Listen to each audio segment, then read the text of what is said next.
www.outoflives.net.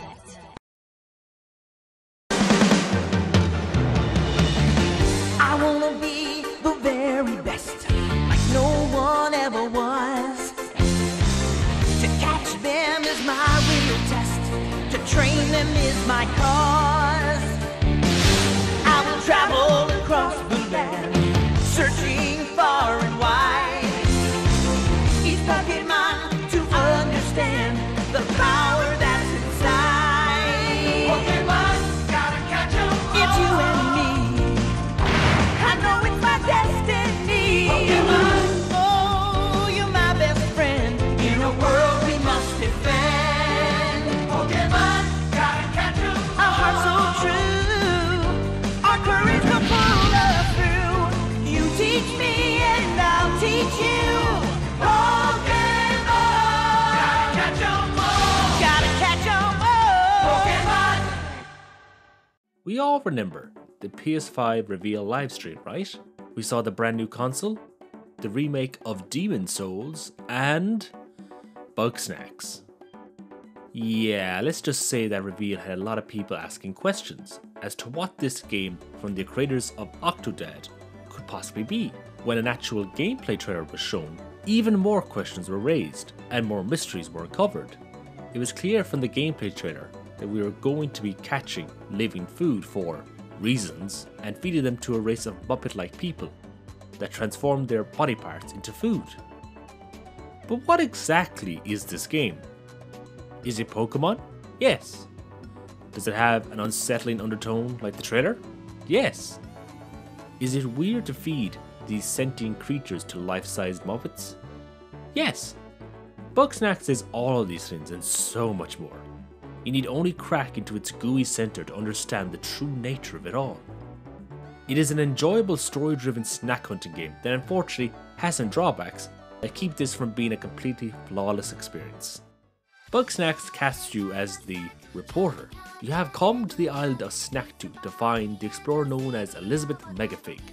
But on your arrival, your interview is sidetracked as you are now on an adventure that is anything but ordinary. What started as a simple story for this journalist has turned into a story with a surprising amount of depth, heart, and plenty of bite. Every character is so well defined, from Bilbo's adorable goofball nature to Beffica's mean girl attitude. Some characters have different outlooks on the Bugsnax themselves. Some see them as creatures that need to be protected, while others see them as what they are, food. It leads to a lot of conflict and makes the characters feel organic. The cast does a terrific job of selling a very emotional story that through all the jokes has a surprising amount of heart, which honestly came out of left field. Every character has a reason for coming to Snacktooth, reasons I won't spoil here. You may think you know Bugsnax, but believe me, you ain't seen nothing yet. Your mission as the reporter is to bring back all the inhabitants of Snackbury and to interview them to discover the secrets of Snacktooth Island. To get the other Grumpuses back to Snackbury, it will take a lot of talking and a lot of snacks. As a reporter, you have to talk to a lot of characters. Unfortunately, there are no branching paths, which is rather disappointing for a character who's a literal journalist. When it comes to the interview mechanic, it's a really organic way of learning your next move and finding answers to questions. But it still suffers from a lack of finding ways to use conversations that have more possibilities. Bugsnax plays a lot like Pokemon Snap, but has a lot of elements that remind me of Monster Hunter. As you research these creatures and find unique ways to catch them, like using a bunger to take a Cheepuff out of the sky, or using a praying Picantus to knock out a Spuddy. I realize what I just said makes absolutely no sense, but that's what I love about the game. It takes all of this incredibly seriously. These creatures feel like real animals with territories, fears, hates, and loves. There are over 100 species of Bugsnax. Some only come out at specific times of the day, and it can become a really interesting experience to come back to an old part of the map to find a snack you haven't caught yet. It can be annoying when particular Bugsnax become an impassable wall. For example, when you try to capture one, and for some reason a more aggressive one keeps trying to attack you. When catching one, you first need to use your camera to scan them, and from there you need to use your brain to find a solution. This can sometimes feel like an annoyance as characters give you very little hints as to what to do. For example, I had to catch a Cheepuff, so I thought using a stone and a spring would work, but it didn't. It wasn't until I was trying to get a trophy that I realised that you have to use the bungers in the map to catch these flying creatures. But there was nothing that told me to do this. So I had spent all that time grabbing rocks for no reason at all. But it can feel rewarding when you find your own way to complete a mission. When doing tasks for the inhabitants of Bugsnax, it always boils down to the same task: more snacks. The repetition doesn't really set in until you get to the point in the story when almost everyone is back in the town. That's when side quests begin to pop up. These quests they give you usually have the same objective: finding a bug snack that they can consume, or in Grandma's case, wants to take care of. But these repetitive quests do get rather annoying, which is why I stopped doing them, because they always came down to the same objective over and over again.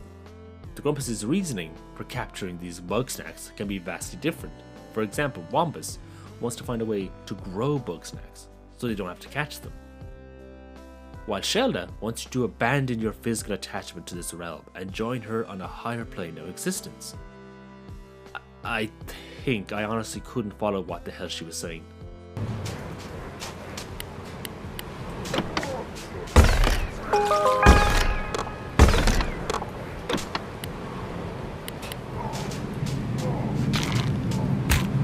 That is not what one meant.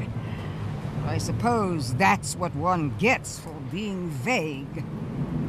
The objectives do become tiresome though, but in the main story that isn't an issue because the story is paced so well that the notion that you're doing the same task over and over again doesn't seem to set in. Without the main story pushing you forward, it seems like it would become a real slog. The map of Snacktooth is quite varied, from the snow-capped tundra of the Frosted Peak to the blistering heat of the sizzling sands. Each of these maps are quite small, so it's easy to keep track of where you are. Though for some reason there is no fast travel, meaning most of your treks across the island has you waiting through loading screens. Thankfully, loading isn't as long, even on PS4. One of the central premises of the game is feeding bug snacks to Grumpuses. It doesn't stop being unsettling until the end. Eating a particular snack can completely change the physical appearance of the character, like their arms turn into straws or their head into a hot dog. Why are you doing this? Honestly, I don't know. Snacktooth Island isn't the most visually impressive place when it comes to the graphics, but its adorable exterior is what draws you into this weird world of living food. Character models are very simple, but that's their charm. There's enough there to make them visually distinct from each other. The game doesn't run as smooth all the time. For example, running through the town of Snacksburg, the frame rate would chug to a halt. Other than that, I had a pretty flawless experience. Bugsnax is worth playing for the story alone, but some drawbacks in repetitive side content and some issues in the technical department keeps it from being a flawless experience. www.outoflives.net